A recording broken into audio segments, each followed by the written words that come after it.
سافر دون تردد، أنقذ ما تبقى من سنين عمرك المهدور.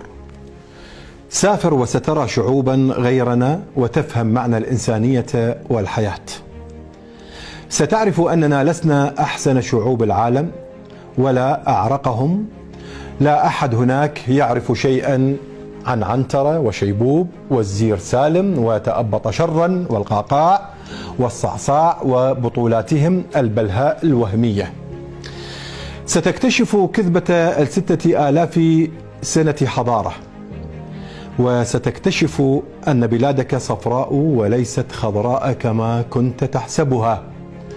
ستعلم أننا لسنا خير أمة أخرجت للناس، نحن فقط عبء على البشرية، على الحضارة الإنسانية وحتى على أنفسنا. ستتأكد أن لا وقت ولا طاقة ولا رغبة للغرب في التآمر علينا، لأننا نتقن التآمر على بعضنا، ولأنه مشغول بما هو أهم منا بكثير.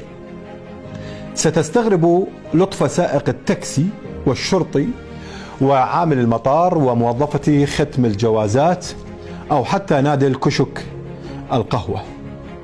ستستغرب أن فرقة مطافئة كاملة تأتي لإنقاذ قطة عالقة على حافة أحد الطوابق العالية من بناء مرتفع، أو شرطي المرور يوقف مسير السيارات لتعبر أوزة مع صغارها.